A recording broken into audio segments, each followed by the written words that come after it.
Welcome to Tamil காவியம். சாகச வீரன் அடங்கா அபிமன்யு. மறுபக்கம் உறைய வைக்கும் நீல மின்னல். அந்த மோதலில் உருவான பிரம்மாண்ட ஆற்றல் அலை இரு வீரர்களையும் சூழ்ந்தது. புகையும் தூசும் போர்க்களத்தை மறைக்க யார் வெற்றி பெறுவார் என்று தெரியாமல் மக்கள் மூச்சடக்கி திகைத்து நின்றனர். போர்க்களத்தை மூடியிருந்த அந்த புகையை கண்ட தலைவர் சிவமாதவர் வியப்புடன் மூத்தவர் செல்வராயரிடம், இளைய தலைமுறை வீரர்கள் இவ்வளவு துணிச்சலோடு இருப்பதை நம்பவே முடியவில்லை. பவித்ரோதய வீரர்களையே அச்சுறுத்தக்கூடிய அசுர சக்தியுடன் இவர்கள் மோதுவதை பார்க்கும் போது பெருமையாக இருக்கிறது. உண்மைதான் தலைவரே என்று தலையசைத்த செல்வராயர், ஆனால் இந்த வேகம் அவர்களை வெற்றியடைய செய்யுமா அல்லது அழிக்குமா என்பதுதான் என் கேள்வி. அளவுக்கு மீறிய சக்தி அதை கையாள தெரியாதவனைத்தான் முதலில் எரிக்கும் என்று கூறினார். பேசிக்கொண்டே தலைவர் சிவமாதவர் தனது கோப்பையில் இருந்த தேநீரை அமைதியாக பருகினார். அவரது கூர்மையான கண்கள் அரங்கம் முழுவதும் பரவியிருந்த சிவப்பு மற்றும் நீல நிற ஆற்றல் கடலின் மீதே நிலைத்திருந்தன. சாதாரண வீரர்களுக்கு இரண்டு சக்திகள் மோதிக்கொண்டது மட்டுமே தெரிந்தது. இருப்பினும் ஆற்றல் மூடுபனிக்குள் போராடும் வீரர்களின் மங்களான நிழல்களை அடையாளம் காணக்கூடிய சில கூர்மையான கண்கள் கொண்ட இளம் வீரர்களும் அங்கே இருந்தனர். அந்த தருணத்தில் வத்சலா அபிமன்யுவின் பக்கம் திரும்பி தீவிரமாகவும் அதே சமயம் ஆர்வத்துடனும் கேட்டார், அபிமன்யு, நீ என்ன நினைக்கிறாய்? இந்த போரில் யார் ஜெயிப்பார்கள்? அவள் முகத்தில் ஆச்சரியமும் மெல்லிய புன்னகையும் கலந்திருந்தது. அவளது முகபாவனையை பார்த்த அபிமன்யு பதிலளிப்பதற்கு முன் அவன் தன் கவனத்தை போர்க்களத்தின் மீது ஒரு நொடி திருப்பினான். குணசேகரன் பலவீனமானவன் என்று கூறிவிட முடியாது. அவனுக்கும் பரதனுக்கும் இடையே நடக்கும் இந்த போர் இனி ஒரு சாதாரண சண்டை அல்ல. யார் வெற்றி பெறுவார்கள் என்று என்னாலும் உறுதியாக சொல்ல முடியவில்லை. என்னை மிகவும் ஆச்சரியப்படுத்துவது குணசேகரனின் சக்தி எப்படி இவ்வளவு தூரம் வளர்ந்திருக்கிறது என்பதுதான். அதே நேரத்தில் இந்த பரதனை கண்டும் ஆச்சரியப்படாமல் இருக்க முடியவில்லை. அபிமன்யுவின் குரலில் ஒரு கணம் இருந்தது. வத்சலா, பரதனின் அசைவுகளை கவனி. அவன் தாக்குதலை தடுப்பது போல தெரியவில்லை. அவன் அந்த நெருப்புடன் விளையாடுவது போல இருக்கிறது. அவனது ஒவ்வொரு அசைவிலும் ஒரு கணக்கு இருக்கிறது. அவனது கண்கள் எதிராளியின் நகர்வின் மீதே நிலைத்திருக்கிறது. மின்னல் என்பது கட்டுப்பாடற்றது. ஆனால் பரதன் அதை தன் விரல் நுனியில் ஆட்டி படைக்கிறான். அவன் அந்த சக்தியை வெறும் ஆயுதமாக பார்க்கவில்லை, தன் உடலின் ஒரு பகுதியாகவே மாற்றியிருக்கிறான். இதுதான் அவனது உண்மையான பலம் என்றான். அடுத்த கணம் மோதலால் பிறந்த ஆற்றல் குணசேகரனின் பாதுகாப்பு கவசத்தின் மீது நேரடியாக மோதியது. அந்த தாக்கம் குணசேகரனை தாக்கி பின்னோக்கி பறக்க வைத்தது. பயம் அவன் முகத்தில் மின்னியது. அவன் அவசரமாக தனது கவசத்தை வலுப்படுத்தி முயற்சி செய்து மேலும் மேலும் சக்தியை செலுத்தினான். குணசேகரன் பற்களை கடித்தபடி கத்தினான், முடியாது, இது முடியாது. என் நெருப்பு அனைத்தையும் எரிக்கும். இந்த சாதாரண மின்னல் என்ன செய்ய முடியும்? நில், அங்கேயே நில் என்றான். ஆனால் அழிவு சக்தியின் இரண்டாவது அலை தன்னை நோக்கி விரைந்து வருவதை கவனித்த போது அவன் கண்கள் விரிந்தன. பயம் அவன் முகபாவனையில் ஊடுருவியது. அவன் அவசரமாக தனது உடலில் இருந்து இன்னும் அதிகமான சக்தியை விடுவித்து தனது தற்காப்பு கவசத்தை வலுப்படுத்த போராடினான். பின்னர் காதை கிழிக்கும் சத்தத்துடன் அந்த பிரம்மாண்டமான ஆற்றல் அலை அவனது கவசத்தின் மீது நேராக மோதியது. ஒரு அதிர்வு அவன் உடல் முழுவதும் பாய்ந்தது. ஒரு வெடிப்புச் சத்தம் அவன் காதுகளில் எதிரொலித்தது. ஆற்றலின் அழுத்தத்தை தாங்க முடியாமல் தனது பாதுகாப்பு கவசம் உடையத் தொடங்கியதை அவன் உணர்ந்தான். இல்லை, என் கவசம் உடைகிறது. இவனிடம் நான் தோற்பதா என்று குணசேகரன் கண்கள் சிவந்தன. பரதா, நீ நினைப்பது நடக்காது. இருப்பினும் குணசேகரன் பற்களை கடித்துக்கொண்டு தனக்குள் நினைத்தான், பரதனின் தாக்குதல் எவ்வளவு சக்தி வாய்ந்ததாக இருந்தாலும் அதனால் எனது நெருப்பு நதி வித்தையை தாங்க முடியாது. அவன் கவசத்தில் விரிசல்கள் பரவிக் கொண்டிருந்த போதிலும் அவன் கண்களில் ஒரு குரூர ஒளி மின்னியது. அவன் உடல் முழுவதும் வியர்வை கொட்டியது. அது வெப்பத்தினால் அல்ல, மரண பயத்தினால். தன் தந்தை பார்த்து கொண்டிருக்கிறார் என்ற எண்ணம் மட்டுமே அவனை அந்த இடத்தில் விழாமல் தாங்கி பிடித்துக் கொண்டிருந்தது. இதற்கிடையில் ஒரு சில சக்தி வாய்ந்த நபர்களைத் தவிர பெரும்பாலான பார்வையாளர்களால் போர்க்களத்தை அடைத்துக் கொண்டிருந்த அந்த ஆற்றல் அலைகளை மட்டுமே வெறித்து பார்க்க முடிந்தது. மேடையில் அமைதியாக அமர்ந்திருந்த ஒரு அழகான பெண் தனக்குள் அருகில் வெண்ணிற உடையில் அமர்ந்திருந்த ஆணின் பக்கம் திரும்பி, நவனிதா, நீ என்ன நினைக்கிறாய்? இந்த போரில் யார் ஜெயிப்பார்கள் என்று கேட்டார். இந்த பெண் வேறு யாரும் அல்ல, சசிரேகாதான். இவ்வளவு பயங்கரமான சூழ்நிலையிலும் அவளது புன்னகை அனைவரின் கவனத்தையும் எளிதாக ஈர்த்தது. அவள் முகபாவனையை பார்த்த நவநீதன் தீவிரமான துணியில் பதிலளித்தான். குணசேகரனின் தாக்குதல் பயங்கரமானது என்பது உண்மைதான். ஆனால் என்னை மிகவும் ஆச்சரியப்படுத்துவது, இவ்வளவு சக்தியை எதிர்கொண்ட பிறகும் அமைதியாக நிற்கும் அந்த பையன்தான். அவனிடம் கொஞ்சம் கூட பயம் இல்லை. அவன் தோற்பதற்கான அறிகுறியை என்னால் உணர முடியவில்லை. அதுவே எனக்கு ஆச்சரியமாக இருக்கிறது. இத்தகைய திறமை கொண்ட ஒருவரை எதிர்கொள்ளும் போது அவர்களுக்கு சிந்திக்க நேரம் கொடுக்க கூடாது. இந்த பரதன் மிகவும் மர்மமானவன். அவன் சுகந்தனுடன் சண்டையிட்டால் யார் வெற்றி பெறுவார்கள் என்று சொல்வது கடினம். நவநீதன் முகத்தில் தெளிவான ஆச்சரியம் தெரிந்தது. நவநீதனின் வார்த்தைகள் அருகில் கண்களை மூடி அமர்ந்திருந்த சுகந்தனின் காதுகளை எட்டிய போது ஒரு குரூரமான புன்னகை சுகந்தனின் முகத்தில் தோன்றியது. அவன் போர்க்களத்தை பார்த்து கரகரப்பான குரலில் சொன்னான், நான் ஏற்கனவே கஜதேர நிலையின் 2ஆம் கட்டத்தை கடந்து விட்டேன். ஒவ்வொரு போரும் என்னை வலிமையாக்குமே தவிர பலவீனமாக்காது. வலிமையான எதிரிகள் என் பிரம்மக்கலை பாதைக்கான அடிக்கற்கள். நீல மின்னலால் சூழப்பட்டிருந்த பரதன் மீது அவன் பார்வை விழுந்தபோது சுகந்தன் மீண்டும் ஆழமான குரலில் பேசினான். நவநீதா, நீ சொன்னதில் ஒரு நல்ல விஷயம் இருக்கிறது. எனக்கு தேவையான அடிக்கல் அவன்தான். நானும் அவனை எதிர்கொள்ள விரும்புகிறேன். அவனது சக்தியை அடக்கி ஒடுக்குவது எனக்கு மிகுந்த திருப்தியை தரும். அவன் எலும்புகளில் இருக்கும் சக்தியை உறிஞ்சும் போது அவன் எழுப்பும் அலறல், அதுதான் எனக்கு இசை. சுகந்தன் இவ்வளவு ஆணவத்துடன் பேசுவதைக் கேட்ட நவநீதன் ஏளனத்துடன் சீறினான். என் முன்னால் உன் சக்தியை பற்றி பெருமை பேசாதே. உன் வலிமைக்கு பின்னால் இருக்கும் ரகசியம் உதிரபுரி குலத்தின் அந்த தடை செய்யப்பட்ட வித்தை என்பது எல்லா சாம்ராஜ்யங்களின் தலைவர்களுக்கும் நன்றாக தெரியும். பிறர் ரத்தத்தில் வாழும் ஒட்டுண்ணி நீ. அந்த வித்தை ஒரு சாபம். அது உன்னை என்றாவது ஒரு நாள் அழிக்கும். நவநீதனின் வார்த்தைகள் சுகந்தனை அவமானப்படுத்தி அவனது இடத்தை சுட்டிக்காட்டுவதற்காகவே சொல்லப்பட்டவை. சுகந்தன் ஆத்திரத்துடன் ஏதோ பேச முயன்ற போது மென்மையான ஆனால் உறுதியான ஒரு குரல் அவர்களை தடுத்தது. போதும், இது விவாதிப்பதற்கான இடம் அல்ல. இது போர்க்களம். உங்கள் வீரத்தை நிரூபிக்க விரும்பினால் இந்த போரில் வென்று காட்டுங்கள். சசிரேகாவின் அந்த வார்த்தைகள் ஈட்டி போல பாய்ந்தன. அதைக் கேட்டதும் இருவரும் அமைதியடைந்து தங்கள் கவனத்தை மீண்டும் போர்க்களத்தின் பக்கம் திருப்பினர். அரங்கில் அழிவு சக்தியின் அலைகள் தங்களை நோக்கி முன்னேறிய போதும் இரு வீரர்களும் உறுதியாக நின்றனர். பரதனின் ஈட்டியிலிருந்து நீல மின்னல் பொங்கி எழுந்து அவன் உடலைச் சுற்றி பின்னி பிணைந்து ஒரு ஒளிரும் நீல கவசத்தை உருவாக்கியது. பார்த்தவுடன் அந்த கவசம் எளிமையானதாகவும் உடைந்துவிடக் கூடியதாகவும் தோன்றியது. இருப்பினும் சிவப்பு சக்தி அலை அதன் மீது மோதிய அந்த தருணத்தில் இடி போன்ற வெடிச்சத்தம் அரங்கத்தை உலுக்கியது. நீல கவசத்தில் மெல்லிய விரிசல்கள் தோன்றின. ஆனால் பின்னர் ஒரு ஆச்சரியமான நிகழ்வு நடந்தது. அந்த கவசம் பிரகாசமாக ஜொலித்தது.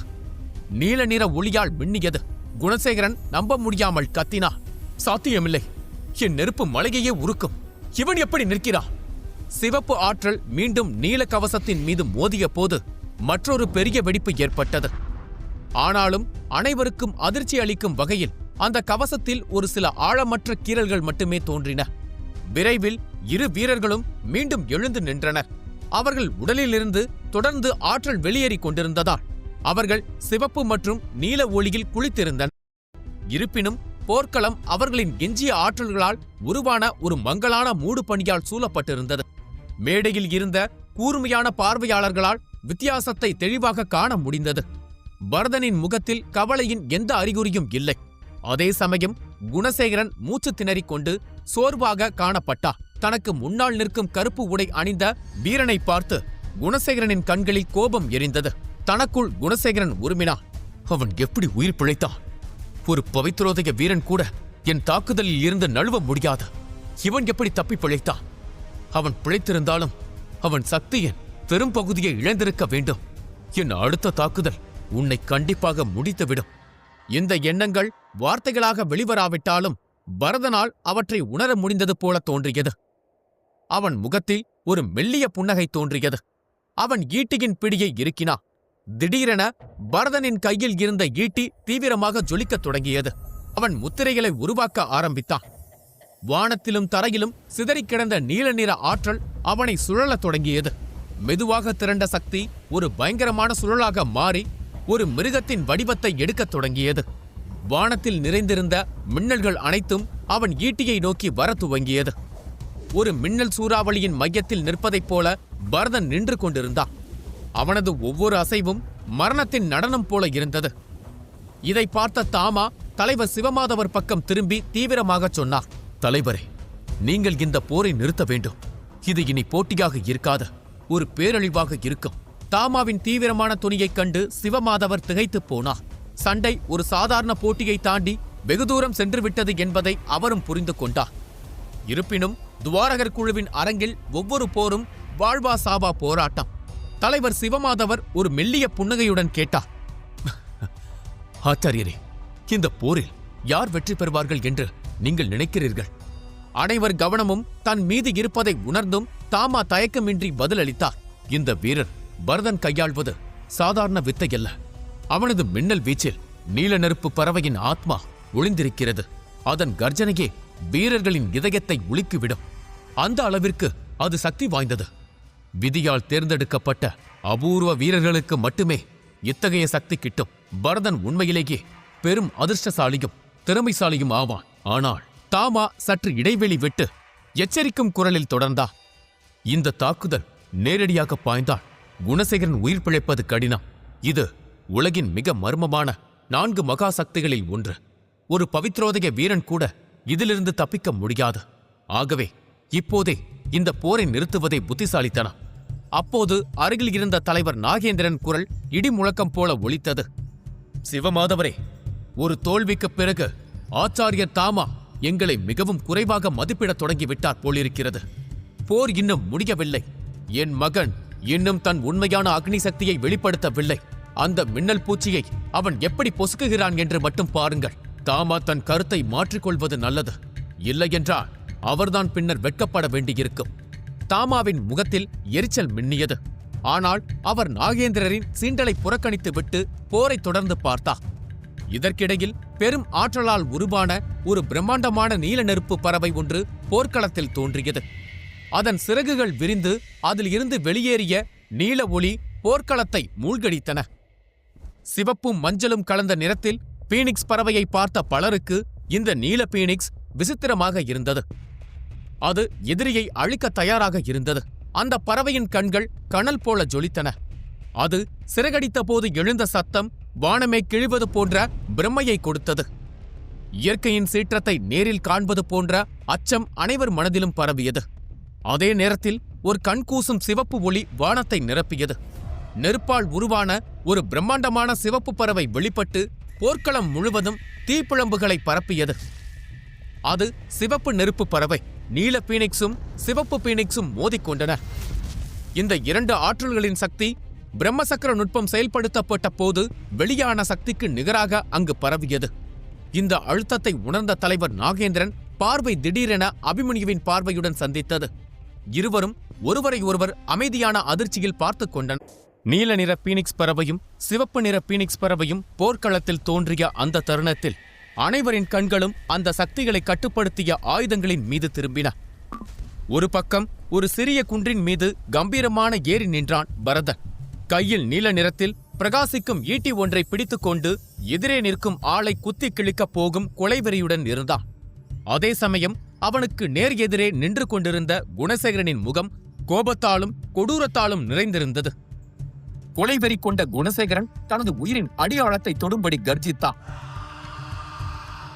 அவனது வலிமையை மொத்தமாக அவன் வெளியே எடுத்தான். அதை தனது நெருப்பு வாளில் ஊற்றினான். கண் இமைக்கும் நேரத்தில் அவனும் அவனது வாளும் கொதிக்கும் எரிமலையில் இருந்து வெட்டி எடுத்த நெருப்பு துண்டு போல ஆனது. அந்த நெருப்பு துண்டு நிழலாக மாறி முன்னோக்கி பாய்ந்தது. அதே சமயம் அவனது அக்னி சக்திகளால் உருவான நெருப்பு பறவை தனது பிரம்மாண்டமான இறக்கைகளை விரித்துக்கொண்டு பரதன் உருவாக்கிய நீல நெருப்பு பறவையை தாக்கத் தொடங்கியது. 2 பறவைகளும் மூர்க்கமாக தாக்கிக் கொண்டது. ஆனால் நீலமின்னல் பறவை கொஞ்சம் கூட அசையவில்லை. ஏனெனில் அதை தாங்கியிருந்த பரதனின் கை நிலையாக இருந்தது. போர் அடுத்த கட்டத்திற்கு சென்று விட்டதை உணர்ந்த பரதன் தனது ஈட்டியை வானை நோக்கி ஓங்கினான்.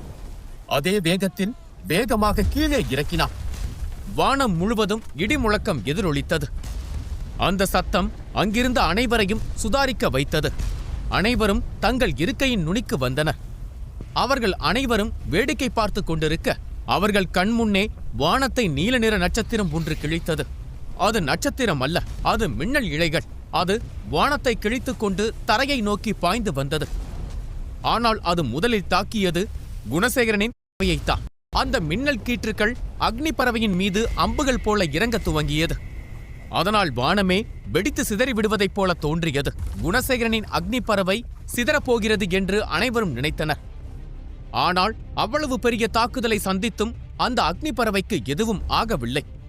அதைக் கண்டு இளம் வீரர்கள் குணசேகரனின் சக்தி பிரமிக்க வைக்கக்கூடிய அளவிற்கு உயர்ந்திருக்கிறது, அவனது அக்னி பறவையை யாராலும் நசுக்க முடியவில்லை என்று நினைத்தனர். ஆனால் அங்கிருந்த மூத்தவர்களுக்கு மட்டும்தான் தெரியும், குணசேகரனின் அக்னி பறவைக்கு உயிர் மட்டும்தான் இருக்கிறது, அதன் வேகம் ஆற்றல் அனைத்தையும் நீலப்பறவை சிதைத்து விட்டது என்று. அதை உணர்ந்தவுடன் அவர்களின் கண்கள் கீழே நின்றிருந்த 2 வீரர்களில் ஒருவனை நோக்கி திரும்பின. அவன் தனது ஈட்டியை இறுக்கி பிடித்து இருந்தான். அவனது ஒளிரும் ஈட்டி உறுதியாக பிடிக்கப்பட்டிருந்த போது வானத்தில் மீண்டும் இடி முழக்கம் எதிரொலித்தது. அந்த சமயத்தில் குணசேகரனின் நெருப்பு வாள் பரதனை நோக்கி பாய்ந்து வந்தது. பரதன் தனது ஈட்டியை முன்னால் நகர்த்த நெருப்பு வாளும் ஈட்டியும் மோதின. 2 மலைகள் மோதுவதைப் போல காதை கிழிக்கும் சத்தம் ஒன்று கேட்டது. அதைத் தொடர்ந்து மின்னல் கீற்றுக்கள் தெரித்தன. இருவரும் மீண்டும் மீண்டும் தாக்குதலை தொடுக்க ஆரம்பித்தனர். பரதன் தாக்குதல் தொடுக்க குணசேகரன் அதில் இருந்து நழுவி ஓடினான். குணசேகரன் தாக்குதல் தொடுக்க பரதன் அதில் இருந்து நழுவி ஓடினான். இருவரும் மற்றவரின் தாக்குதல்களை தவிர்க்க அந்த தாக்குதல்கள் அங்குமிங்குமாய் சிதறியது. இந்த மோதல் போர்க்களம் முழுவதும் ஒரு மரண பீதியை ஏற்படுத்தியது. நெருப்பும் மின்னலும் விடாமல் மழையைப் போல் பெய்ய அந்த இடமே வெறும் தாக்குதல்களால் சூழப்பட்ட போர்க்களமானது. பலருக்கு உள்ளே என்ன நடக்கிறது என்று தெரியவில்லை. அவ்வப்போது மின்னலும் நெருப்பும் தெறிக்க மட்டும் செய்தது. நல்ல வேளையாக போர்க்களம் மர்ம சக்தியால் மூடப்பட்டு இருந்தது. அதனால் அந்த தாக்குதல் வேடிக்கை பார்த்தவர்கள் மீது விழவில்லை. ஆனால் 2 தாக்குதல்களில் மின்னல் தாக்குதல்கள் பயங்கரமான வேகத்தில் இருப்பதையும் அதை குணசேகரனால் கையாள முடியவில்லை என்பதையும் அனைவராலும் புரிந்து கொள்ள முடிந்தது. இதை உணர்ந்த நாகேந்திரர் கோபத்தின் அறிகுறிகளை காட்டத் துவங்கினார். தாமாவின் பேச்சை கேட்காததற்காக அவர் இப்போது வருந்தினார். போட்டியின் நடுவில் தலையிடுவது ஒரு வீரரை நேரடியாக அவமதிப்பதற்கு சமம். அவர் அப்படி செய்தால் தீவலய குலம் ஒருபோதும் குணசேகரனை தங்கள் அடுத்த தலைவராக ஏற்றுக்கொள்ளாது. ஒருவேளை நாகேந்திரரே அந்த போர்க்களத்தில் இருந்திருந்தாலும் உதவி செய்ய யாரையும் உள்ளே நுழைய அவர் அனுமதித்திருக்க மாட்டார். இது ஒரு சாதாரண சண்டையல்ல. இது துவாரகர் குலத்தின் அடுத்த தலைவராக வருவதற்கு யாருக்கு வாய்ப்பிருக்கிறது என்பதை அறிவதற்கான போட்டி. அப்படி இருக்கையில் இதில் பாதியில் தலையிடும் எவரும் மற்ற குலத்தினரின் கோபத்திற்கு ஆளாக நேரிடும். குணசேகரனுக்கு பெரிய காயம் எதுவும் ஏற்படக்கூடாது என்று வேண்டிக் கொண்டார். சண்டையின் நடுவில் பரதன் கோபம் கொண்ட குரலில், நீ சரணடைய தயாராக இல்லை என்பது தெளிவாக தெரிகிறது. அதற்காக உனக்கு ஒரு அற்புதமான பரிசை கொடுக்க நான் காத்திருக்கிறேன் என்று கூறினார். அடுத்த நொடி குணசேகரனை நோக்கி அதிவேக ஈட்டி தாக்குதலை தொடுத்தான். தன்னை நோக்கி சீறி பாய்ந்து வரும் நீல நிற மின்னலை உணர்ந்த குணசேகரன் பீதியுடன், இவனது சக்தியை நான் தவறாக மதிப்பிட்டு விட்டேன் என்று கூறினார். இந்த தாக்குதலில் இருந்து தப்பிக்க தனது சக்திகள் அனைத்தையும் திரட்டி ஒரு கவசத்தை உருவாக்க குணசேகரன் முயன்றான். இருவரது தாக்குதல்களும் கொடூரமாக மோதிக்கொண்டன. அதன் விளைவாக ஏற்பட்ட அதிர்வலை அருகில் இருந்த பாறைகளை நொடிப்பொழுதில் தூளாக்கியது. சிதறிய ஆற்றலும் பாறை கற்களும் பரதன் மீது பாய்ந்தது. பரதன் பின்னோக்கி தள்ளப்பட்டான். அவனது கவசத்தில் கண்ணுக்கு தெரியும் விரிசல்கள் ஏற்பட்டு அது உடையும் சத்தம் கேட்டது. இதைக் கண்ட பரதன் தன் உள்சக்தியை தன் ஈட்டி மற்றும் கவசத்திற்குள் செலுத்தத் தொடங்கினான். அவன் சக்தி வாய்ந்தவனாக இருந்தாலும் அந்த தாக்குதல் அவனது பலத்தில் பெரும் பகுதியை உறிஞ்சிவிட்டது. அந்த சோர்வு அவன் முகத்தில் தெரிந்தது. அவனது வேகம் குறைந்தது, முகம் வெளிரியது. ஆனால் அவனது மீதமுள்ள சக்தி அவனது ஈட்டிக்குள்ளும் கவசத்திற்குள்ளும் பாய்ந்ததும் அவனது விரிசல்கள் மீண்டும் மூடத் தொடங்கின. ஆனால் அனைவருக்கும் ஒரே மாதிரியான அதிர்ஷ்டம் இருக்காது. அந்த தாக்குதலில் பரதன் போலவே குணசேகரனும் தூக்கி எறியப்பட்டான். அவனது கவசமும் விரிசல் விட்டது. ஆனால் பரதன் போலவே குணசேகரன் கவசம் சரி செய்யப்படவில்லை. அவனது கவசத்தில் விரிசல்கள் மிக வேகமாக பரவிக் கொண்டிருந்தன. அதை பார்த்ததும் குணசேகரனது போர்க்குணம் பாதி சிதைந்தது. அடுத்த சில கணங்களில் அந்த விரிசல் முழுதாக பரவி அவனது கவசம் வெடித்து சிதறியது. கவசம் உடைந்ததும் மீதமிருந்த அதிர்வலைகள் ஏற்கனவே சேதமடைந்திருந்த குணசேகரனின் உடல் மீது மோதின. அவன் ஒரு பீரங்கி குண்டு போல மலை உச்சியில் இருந்து தூக்கி எறியப்பட்டு ஒரு பெரிய பாறையில் மோதவிருந்தான். ஆனால் சரியான நேரத்தில் தன்னை நிலைப்படுத்திக் கொண்டான். காயமடைந்த நிலையில் துடித்துக் கொண்டிருந்த அவன் தனக்கு முன்னால் இருந்த புழுதி விலகுவதற்காக காத்திருந்தான். அனைவரின் கவனமும் அந்த புழுதி மேகத்தின் மீது பதிந்திருந்தது. அந்த மேகத்தை களைத்துக் கொண்டு பரதன் கம்பீரமான உருவமாக வெளியே வந்தான். முன்பை விட அவனது சக்தி குறைந்திருந்தாலும் அவன் குணசேகரனை விட நல்ல நிலையில் இருந்தான். பரதன் உறுதியான குரலில் எதிரே இருந்த குணசேகரனை பார்த்து, "இங்கு பார், உன்னை கொல்வதால் எனக்கு எந்த பயனும் இல்லை. நீ தோல்வியை ஏற்றுக்கொண்டு ஒரு உண்மையான வீரன் என்பதை நிரூபிப்பதே நல்லது" என்றான். பரதன் ஒரு அனுபவம் வாய்ந்த வீரன். அதிகாரத்தால் ஆளப்படும் உலகில் ஒரு எதிரியை உருவாக்குவதை விட ஒரு நண்பனை பெறுவதே சிறந்தது என்பதை அவன் புரிந்து கொண்டான். அதனால் அவன் குணசேகரனை உடனடியாக தாக்கவில்லை. பரதனின் வார்த்தைகளால் குணசேகரன் அவமானப்பட்டதாக உணரவில்லை. அபிமன்யுவுடனான சண்டைக்கு பிறகு சில சமயங்களில் பின்வாங்குவது தவறல்ல என்பதை அவன் கற்றுக்கொண்டிருந்தான். எதுவும் சொல்லாமல் அவன் தன் மோதிரத்தில் இருந்து ஒரு வேதச்சுவடியை எடுத்து பரதனை நோக்கி எறிந்து, "நான் விதிகளை மீற மாட்டேன். நீ வென்று விட்டாய். ஆனால் ஒரு நாள் நான் உன்னை தோற்கடிப்பேன் பரதா" என்றான். அவன் புறப்பட திரும்பிய போது பரதன் அவன் வழியை மறித்தான். இதைக் கண்ட நாகேந்திரர், "இந்த சிறுவன் விதிகளை மீற முயற்சிக்கிறானா?" என்று வியப்புடன் கூறினார். அவர் உடலில் இருந்து சக்தி பீறிட்டது. அதற்குள் செல்வராயர் அங்கு சென்று விட்டார். அதைக் கண்டவுடன் நாகேந்திரர் தன்னை அடக்கிக் கொண்டார். தொலைவில் இருந்து அவர்களது உரையாடலை கேட்க முடியாவிட்டாலும் பரதனுக்கு சண்டையிடும் எண்ணம் இல்லை என்பதை அவரால் புரிந்து கொள்ள முடிந்தது. சிறிது நேரத்திற்குப் பிறகு பரதன் அந்த வேதச்சுவடியின் துண்டை படிக்கக்கூடச் செய்யாமல் குணசேகரனிடம் திருப்பிக் கொடுத்தார். இதைக் கண்ட அங்கிருந்த அனைவரும் ஆழ்ந்த சிந்தனையில் மூழ்கினர். ஒரு வீரன் போரில் தான் வென்ற பரிசை தன் எதிரியிடமே எப்படி திருப்பிக் கொடுக்க முடியும்? அந்த கேள்வி ஒவ்வொருவர் மனதிலும் எதிரொலித்தது. பின்னர் செல்வராயர் பரதனை வெற்றியாளராக அறிவித்தார். அதன் பிறகு செல்வராயர் உரத்த குரலில், "இரண்டாவது போட்டி முடிந்தது. அடுத்ததாக 3வது போட்டி துவங்கவிருக்கிறது. போட்டியாளர்கள் களத்திற்குள் வரலாம்" என்று அறிவித்தார். மீண்டும் அனைவரின் கண்களும் களத்தை நோக்கி திரும்பின. கருப்பு உடை அணிந்த ஒரு வீரன் அங்கே நின்று கொண்டிருந்தான். அவனது உடலில் இருந்து பயங்கரமான சிவப்பு ஆற்றல் பீரிட்டது. சுகந்தன் அதிர்ச்சியுடன் உற்று நோக்கினான். அவன் அருகில் அமர்ந்திருந்த நவநீதன் புன்னகைத்தான். அவர்களின் மாறுபட்ட முகபாவனைகளைக் கண்ட சசிரேகா கடுமையாக, "உங்கள் இருவருக்கும் என்ன ஆயிற்று?" என்று கேட்டார். இருவரும் மீண்டும் அவளை பார்த்து சிரித்தனர். பின்னர் சுகந்தன் முதலில் மெல்லிய குரலில், "ஒன்றுமில்லை. இந்த வீரனைப் பற்றி நாங்கள் முன்பே பேசிக் கொண்டிருந்தோம். இவனது சக்திகள் விசித்திரமாகவும் கட்டுக்கடங்காமலும் இருப்பதை நாங்கள் உணர்ந்தோம். இவன் வெளியே தெரிவதை விட உள்ளே அதிக ஆபத்தானவன். அவன் பார்ப்பதற்கு கஜசூர நிலையில் இறுதி நிலையில் இருப்பவனைப் போல தெரிந்தாலும் உண்மையில் அவன் பலம் பவித்ரோதய வீரனுக்கு நிகரானது" என்றார். உடனே நவநீதன் புன்னகைத்து, "இவனது குலத்தில் இருந்து ஒருவர் இந்த போட்டிக்கு வருவார் என்று நான் கனவில் கூட நினைத்து பார்க்கவில்லை. ஆனால் வந்திருக்கிறார். அதனால் இந்த போட்டி சுவாரஸ்யமானதாகவும் நாம் தவறவிடக்கூடாத ஒன்றாகவும் இருக்கும் இளவரசி சசிரேகா" என்றார். சசிரேகா புன்னகைத்து, "அப்படியா? அவ்வளவு சிறப்பு வாய்ந்தவனாய் இவன்? சரி, யார் இவனை எதிர்த்து நிற்கப் போவது? இன்னொரு போட்டியாளர் ஏன் இன்னும் களத்திற்கு வரவில்லை?"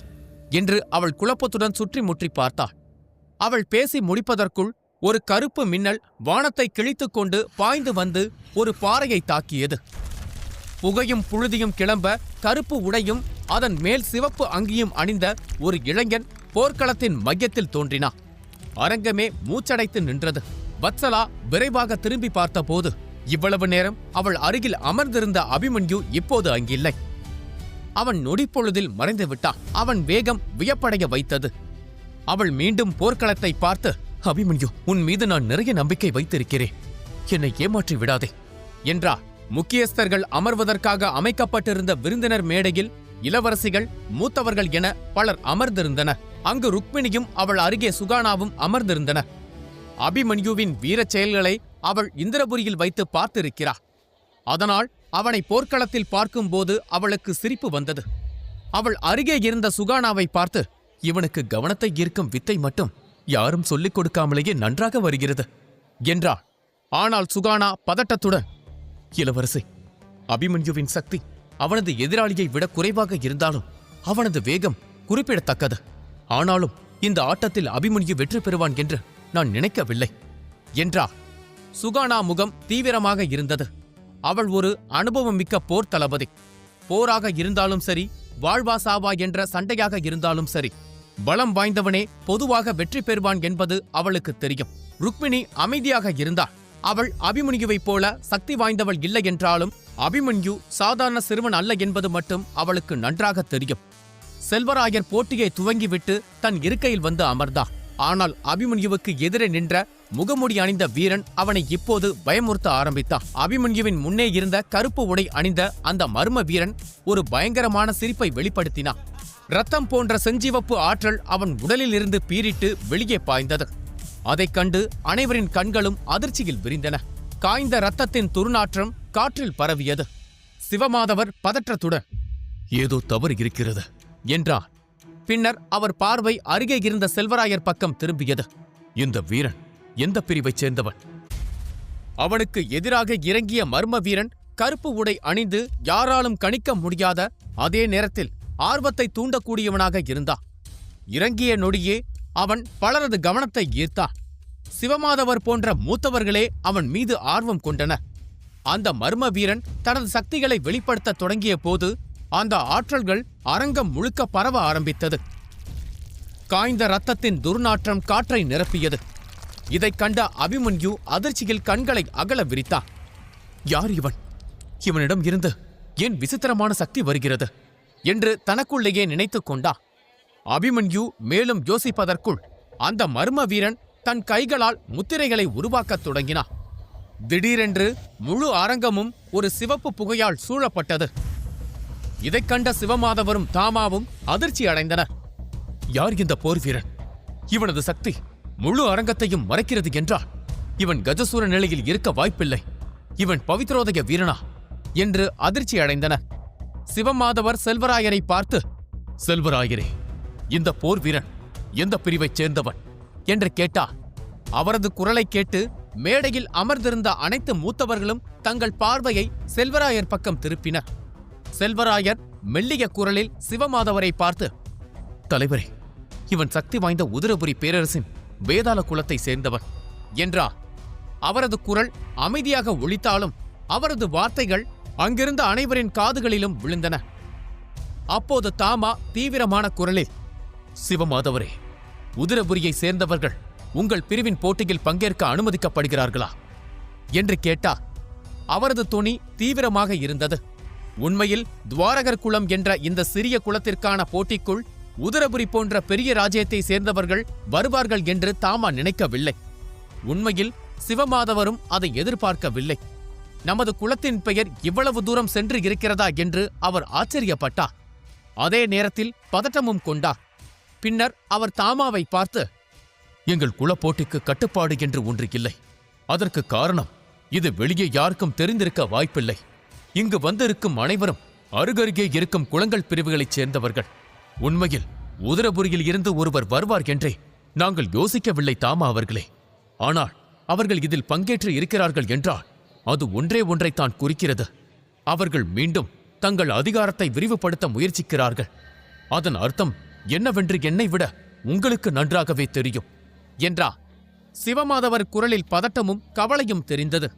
ஏனென்றால் வேதாள குலத்தைச் சேர்ந்த இந்த வீரன் போட்டியில் வெற்றி பெற்றால் தனது குலம் நிச்சயமாக பேராபத்தில் சிக்கிக்கொள்ளும் என்று அவருக்கு தெரியும். துவாரகர் குலத்தின் தலைவராக சிவமாதவருக்கு நிறைய பொறுப்பு இருந்தது. அவர் எதிர்காலத்தை பற்றி நிறைய யோசித்தார். தனது குலத்தை பலப்படுத்த தனக்கு பிறகு ஒரு சக்தி வாய்ந்த வீரர் வேண்டும். அவர் தன் மருமகனாக இருந்தால் அது தன் குடும்பத்திற்கும் நல்லது என்று நினைத்தார். அதற்காகத்தான் இந்த போட்டியை நடத்தினார். ஆனால் இதில் வேதாள குலத்தைச் சேர்ந்தவன் வென்றால் அது துவாரகர் குலத்திற்கே பேரடியாக இருக்கும். உதிரபுரியைச் சேர்ந்தவர்கள் என்றைக்குமே நம்பகமானவர்களாக இருக்க மாட்டார்கள். அவர்கள் வாழும் அரக்கர்கள். அவர்கள் தங்கள் விசித்திரமான நுட்பங்களை பயன்படுத்தி சக்தி வாய்ந்த வீரர்களிடமிருந்து தனித்துவமான நுட்பங்கள், ரகசியங்கள், சக்திகளை திருடக்கூடியவர்கள். அதோடு நிற்காமல் எதிராளிகளை சிறையில் அடைத்து அவர்களை மீண்டும் வராமல் அடியோடு அடியாக நசுக்கி விடுவார்கள். அதனால்தான் உதிரபுரியின் தனித்துவமான நுட்பங்களில் ஒன்றான செஞ்சிவப்பு புகையை கண்டதும் சிவமாதவருடைய மனது பதபதைக்க ஆரம்பித்தது. அவன் வென்று விடுவானோ என்ற பயம் அவருக்கு இருந்தாலும் அவரால் இப்போது எதையும் செய்ய முடியாது. அந்த வீரனை நேரடியாக தடுத்து நிறுத்துவதற்கோ அல்லது தகுதி நீக்கம் செய்வதற்கோ இடமில்லை. அது விதியை மீறும் செயலாகிவிடும்.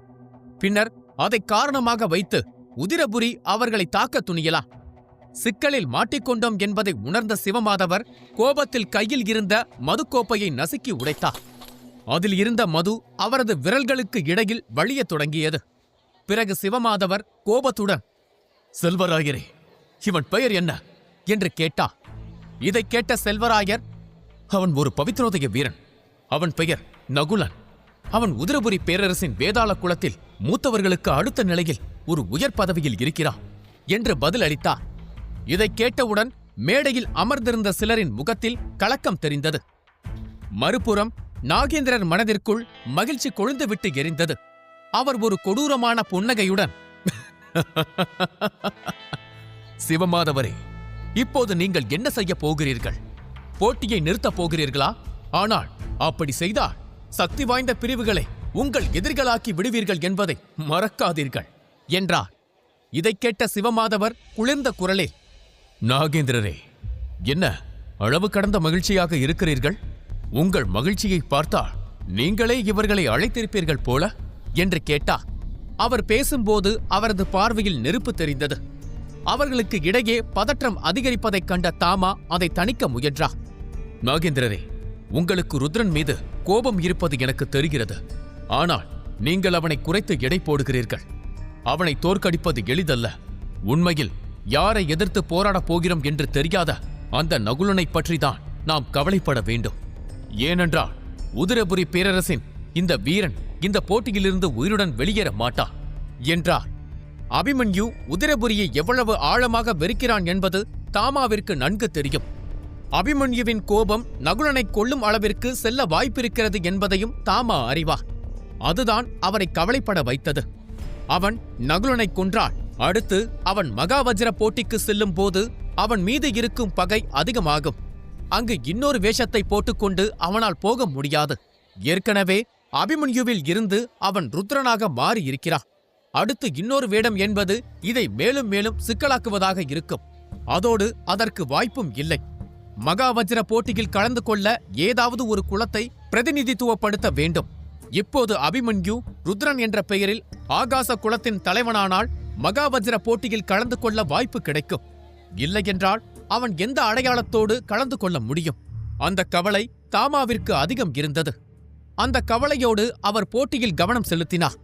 அபிமன்யுவும் நகுலனும் இன்னும் தங்கள் தாக்குதலை தொடங்கவில்லை என்றாலும் போர் தொடங்கிவிட்டதை தாமாவின் உள்ளுணர்வால் உணர முடிந்தது. போர்க்களத்தை செஞ்சிவப்பு புகை மூடிவிட்டது. பலருக்கு உள்ளே என்ன நடக்கிறது என்று தெரியவில்லை. ரத்தம் மணக்கும் அந்த சிவப்பு புகைக்குள் அபிமன்யு ஒரு சிறிய குன்றின் மீது அமைதியாக நின்று கொண்டிருந்தான். அவனுக்கு முன்னால் நகுலன் காற்றில் மிதந்து கொண்டிருந்தான். நகுலனின் பயங்கரமான சிரிப்பொலி அனைவரையும் திகைக்க வைத்தது. ஒரு சில சக்தி வாய்ந்த நபர்களைத் தவிர அந்த அரங்கில் இருந்த யாராலும் உண்மையில் என்ன நடக்கிறது என்பதை உணர முடியவில்லை.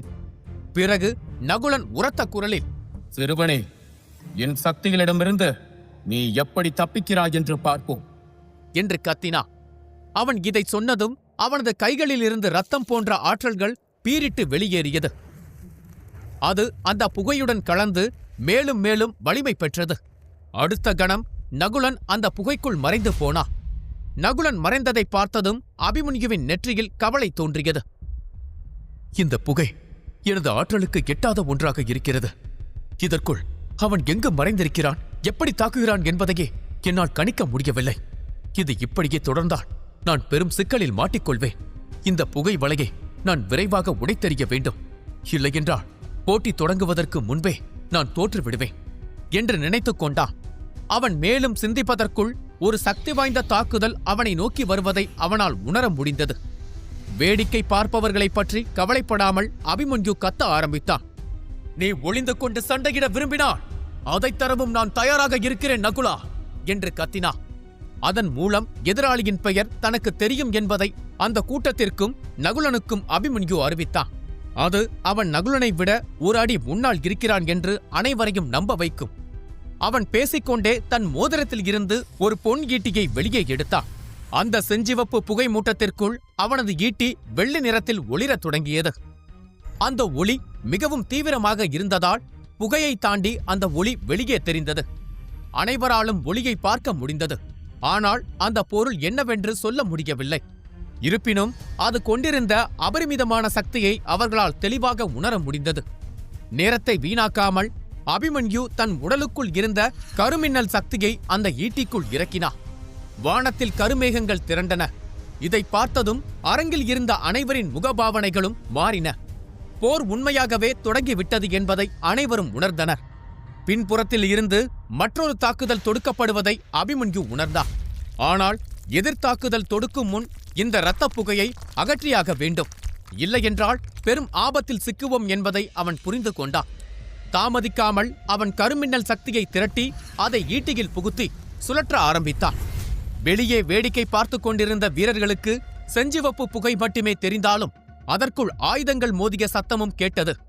ஒரு கருப்பு மின்னல் வானத்தையும் காற்றையும் கிழித்துக் கொண்டு போர்க்களத்தை நோக்கி இறங்கியது. போர்க்களத்தின் மத்தியில் இருந்த இரு மலைகளில் ஒன்றான நகுலனின் நெற்றியை குறிவைத்து இறங்கியது அந்த மின்னல். சாதாரண வீரன் என்றால் இந்த ஒற்றை அடியில் கந்தல் கந்தலாக தூக்கி எறியப்பட்டிருப்பான். ஆனால் அங்கு நிற்பது ஒரு பவித்ரோதய வீரன். அவனை எளிதில் அடக்க முடிந்தால் பவித்ரோதய வீரர்கள் என்ற பெயருக்கு என்ன மரியாதை இருக்கிறது? மின்னல் தன்னை வந்தடைவதற்கு ஒரு கணம் முன்பு நகுலன் தனது இரத்தப்பணி மந்திரத்தை இன்னும் மூர்க்கமாக செயல்படுத்தினான். அங்கு நிறைந்திருந்த இரத்தப் புகை மிக வேகமாக நகுலனை நோக்கி பாய்ந்தது. அவனை சுற்றி ஒரு கேடயத்தை கட்டமைத்தது. அந்த நொடி அங்கிருந்த புகை மெலிதானது. உள்ளே நடப்பது வெளியே தெரிய ஆரம்பித்தது. அந்த கருமின்னல் அந்த கேடயத்தில் குத்தி நின்றது. நகுலனின் கண்களில் இருந்து 2 அடி தொலைவில் இருந்தாலும் அந்த கருமின்னலால் அவனது புருவ முடிகளை கூட பொசுக்க முடியவில்லை. அது அபிமன்யுவை அதிர்ச்சியடைய வைத்தது. ஆனால் உண்மையில் அதிர்ச்சியடைந்தது நகுலன்தான். அவன் அந்த கருமின்னலை தடுத்து இருந்தாலும் அந்த கருமின்னல் தனது கண்கள் வரை வந்ததே அவனை ஆச்சரியப்படுத்தும் ஒன்றாக இருந்தது. நகுலன் திரும்பி அபிமன்யுவை பார்த்தான். பரவாயில்லை, இருளிடி தாக்குதலை தொடுக்கும் அளவிற்கு ஒரு வலிமையான எதிரியை தான் சந்தித்திருக்கிறேன். ஆனால் பார்க்க 20 வயது இளைஞனாக இருக்கிறான். இவனுக்கு எப்படி இவ்வளவு அரிதான சக்தி எல்லாம் கிடைத்தது? அதுவும் 9ஆம் நிலை இடிமின்னல். நான் கொஞ்சம் தாமதித்திருந்தாலும் இந்த ஒட்டுமொத்த இரத்த பணியையும் அவன் சிதைத்திருப்பா என்று தனக்குள் ஆச்சரியப்பட்டான். உண்மையில் உதரபுரியின் மிகப்பெரிய எதிரிகள் மின்னல் வீரர்கள்தான். அவர்களுடைய மிகவும் தனித்துவமான மற்றும் பொக்கிஷமான மந்திர தொகுப்பிற்கு குருதிமோக நுட்பம் என்ற பெயர். அந்த குருதிமோக நுட்பத்தில் ஒன்றுதான் நகுலன் இப்போது தொடுத்த இரத்தப்பணி நுட்பம். இந்த குருதி நுட்பங்களுக்கு ஒரு எதிரி இருக்கிறது என்றால் அது மின்னல் சக்தி. குருதி நுட்பங்கள் மின்னல் சக்திகளால் தடுமாறக்கூடியதாக இருந்தது. அதனால்தான் வேதாள குலம் தங்கள் தனித்துவமான நுட்பத்தை எதிர்க்கும் ஆட்கள் இருக்கவே கூடாது என்று மின்னல் வீரர்களை தேடி தேடி வேட்டையாடியது. பலரை கொன்றது, சிலரை சிறையில் அடைத்தது. அபிமன்யுவின் தாக்குதலில் இரத்த மூடுபனியே ஒரு கணம் நடுங்கியது. அந்த ஒரு கணத்தில்தான் அனைவரும் போர்க்கள காட்சியை கண்டனர். சிவப்பு அங்கி அணிந்து தங்க ஈட்டியை பிடித்தபடி ஒரு இளைஞன் நிற்பதை அனைவராலும் உணர முடிந்தது. அதை பலரால் அடையாளம் காண முடியாது. ஆனால் மின்னலை பற்றி அறிந்தவர்களால் அதை அடையாளம் காண முடியும். இதற்கு முன்னர் அதே போர்க்களத்தில் மின்னலின் சக்தியை காட்டிய பரதனும் அவனுடன் இருந்த வெள்ளை அங்கி அணிந்த முதியவரும் அதிர்ச்சி அடைந்தனர். அவர் வியப்புடன் போர்க்களத்தை பார்த்தார். இந்த ஈட்டி இந்திர தேவரின் 4 ஈட்டிகளில் மிகவும் சக்தி வாய்ந்த பொன் ஈட்டி. இந்த சிறுவனுக்கு எப்படி இந்த ஈட்டி கிடைத்தது? ஒருவேளை இவன் அவருடைய வாரிசா? ஆனால் அந்த வாரிசின் பெயர் ஹிந்தி என ஏதோ ஒரு பெயரில் ஆரம்பிக்குமே என்று யோசிக்க ஆரம்பித்தார். ஆனால் அவர் எவ்வளவு யோசித்தாலும் அவருக்கு அந்த பெயர் வரவில்லை. முதியவரின் முகம் ஆச்சரியத்தால் நிறைந்திருப்பதைக் கண்ட பரதன், குருவே, ஏன் வாரிசு அளவிற்கு யோசிக்கிறீர்கள்? இவன் இதை எங்காவது கண்டெடுத்திருக்கவும் வாய்ப்பிருக்கிறது தானே? அதிர்ஷ்டம் இருந்தால் யாருக்கு வேண்டுமானாலும் எது வேண்டுமானாலும் கிடைக்கும் என்றார். அவன் முகத்தில் பெருமை தெரிந்தது. அதை உணர்ந்த முதியவர், பரதா, அதிர்ஷ்டம் திறமையானவர்களுக்கு மட்டுமே சாதகமாக இருக்கும். இந்த சிறுவன் அதிர்ஷ்டத்தால் மட்டுமே இந்த நிலையை அடைந்திருந்தால் அவனால் ஒரு பவித்ரோதய வீரனை கொண்டிருக்க முடியாது. பரதா, இவன் வெளியே தெரிவதைப் போல சாதாரணமானவன் அல்ல. இவன் தனது அடையாளத்தை மறைக்கிறார். எனக்கு சமீபத்தில் ஒரு தகவல் வந்தது. இந்திரபுரியைச் சேர்ந்த ஒரு இளைஞனும் சந்திரபுரிக்குள் நுழைந்த ஒரு இளைஞனும் சில மர்ம வேலைகளை செய்கிறார்கள். ஆனால் அவர்கள் பார்க்க இருவராக தெரிந்தாலும் இருவரும் ஒருவரே என்று வேவு பார்க்கும் வேவுக்காரர்கள் கூட்டம் கூறியது. எனக்கு சந்தேகமாக இருக்கிறது என்றார். அதற்குள் போர்க்களம் மீண்டும் இரத்த புகையால் மூடியது. அந்த முதியவரின் பார்வை இரத்தத்தால் நிறைந்த மூடுபனியின் மீது நிலைத்திருந்தது. அங்கு அபிமன்யு நகுலனின் தாக்குதல்களில் இருந்து நழுவி ஓடிக்கொண்டிருந்தார். நகுலன் தனது சக்தியை திரட்டி உரத்த குரலில் கத்தினார். சிறுவனே, உன் இடியைக் கொண்டு என்னை பயமுறுத்தலாம் என்று நினைக்காதே. நான் வேதாளர் குலத்தின் இளம் மூத்தவர். எந்த ஒரு மாயாஜால மிருகத்தையும் விட வேதாளங்கள்தான் மிகவும் ஆபத்தானவை என்பதை இன்று நான் உனக்கு காட்டுகிறேன் என்று கர்ஜித்தான். அவன் அதை கூறிய அடுத்த நொடி அவனது சக்தி அவன் உடல் முழுக்க பரவியது. அவனது கண்கள் இரத்த சிவப்பு ஒளியால் பிரகாசித்தன. பெருகி வரும் சக்தியை உணர்ந்த அபிமன்யு நகுலனை பார்த்து, உனது சக்தி என்ன? உன்னால் என்ன செய்ய முடியும் என்பதை பற்றி எனக்கு கவலை இல்லை. வேதாள குலத்தின் ஒவ்வொரு வீரனும் என் எதிரிதான். இன்று உனக்கு நான் இரக்கமற்ற மரணம் ஒன்றை பரிசளிக்கிறேன். விரைவில் உங்கள் பிரிவை சேர்ந்த அனைவருக்கும் அதை பிரித்துக் கொடுக்கிறேன். இளம் மூத்தவரான நகுலன் அவர்களே, மூத்தவர்கள் என் உண்மையான பெயரை உன்னிடம் சொல்லவில்லை என்று தெரிகிறது என்றா. நகுலன் கண்கள் விரிந்தது. அபிமன்யு ஒரு கொடூரமான புன்னகையுடன், ருத்ரன் அல்ல, அபிமன்யு, அபிமன்யு ரகுநந்தன், இந்திரதேவ ரகுநந்தரின் மகன் அபிமன்யு என்று கர்ஜித்தான். தொடர்ந்து கேட்க சப்ஸ்கிரைப் செய்யுங்கள், லைக் செய்யுங்கள். லைக் செய்யும் ஒரு சிலருக்கு ஹைப் வந்தால் ஹைப் செய்யுங்கள்.